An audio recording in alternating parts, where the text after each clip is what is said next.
If you're creating a thumbnail and you want to change the color of the background, there's a really easy way to do this inside of Photoshop, even if you are a beginner. So once you have your image established, you have it the way that you like it, you are going to go over to your layers and go directly above your background layer. Now, I know you can't see it on my screen because I'm covering it, but you're just going to add in a new layer. That is the little box with a plus sign, and that's going to add a blank layer there.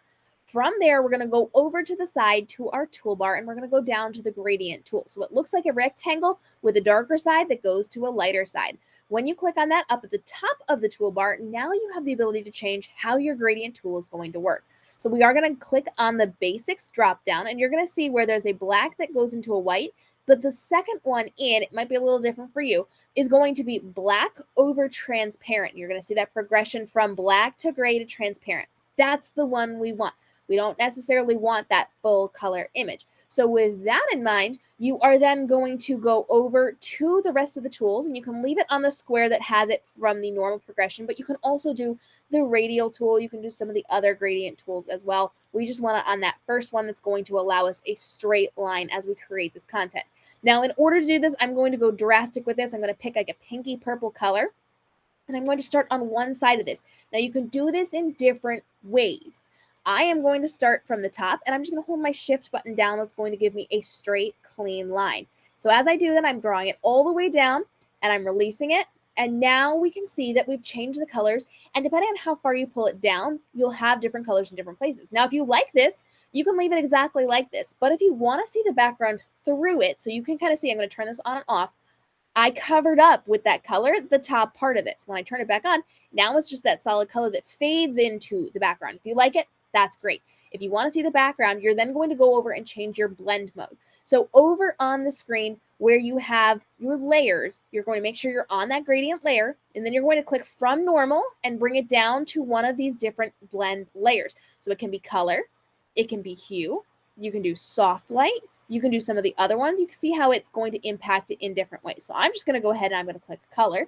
Now, if I wanted to do the entire thing in a different color, I would actually start, instead of going up from the top, I would start in the middle of the layer or even down below the bottom. So I'm going to start right here in the middle, hold that shift button down, and I'm going to pull it. So you can see it's the majority of it is now in that purple color, and you get just a little bit of see-through at the bottom.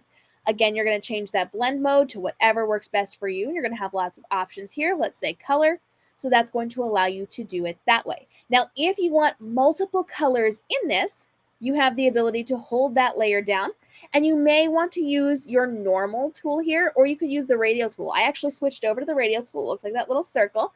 And on a brand new layer, I am going to then, in certain areas, do different colors. So now I'm just changing my colors. You can kind of see how that's implying the color or applying the color to different places here.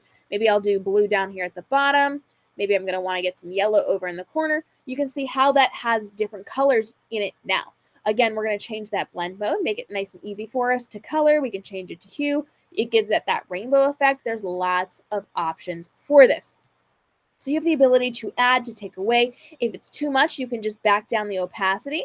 So you can make it a little bit lighter, you can make it a little bit brighter, depending on what works for you and how you're going to be changing that background color. There's lots of easy ways you can do this. However, you also have the ability to go up to the top toolbar and click on layer. You can then go down to new fill layer, and you can either pick a solid color.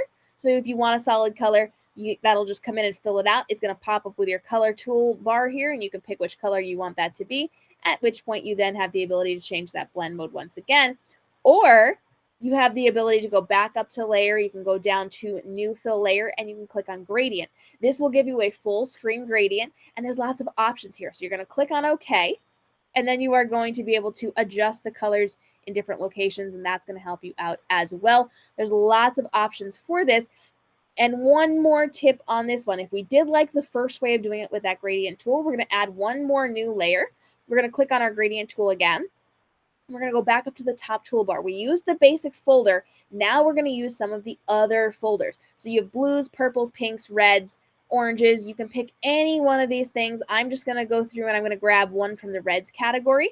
And once again, I'm going to just hold that shift button down and you can kind of see how it has that gradient fading from one color to the next. You have lots of options inside of your gradient tool for what you're going to be using. And at that point, you have the ability to change that to look however you need that to look inside of your image. Questions, comments on this, go ahead and follow along down below and make sure you hit that subscribe and notification bell for more tips and tricks on how you can be a Photoshop expert, even if you're a Photoshop beginner, to help you level up and save time and effort on the content you are creating so you can make more money online, but spend less time doing it. I'll see you in the next episode. And if you have questions on Photoshop or any tools within Photoshop or the Adobe suite of apps, I will happily get those answered for you to make sure you're making the most out of your time creating your content so that you don't have to spend all your time creating content. We'll see you in the next episode.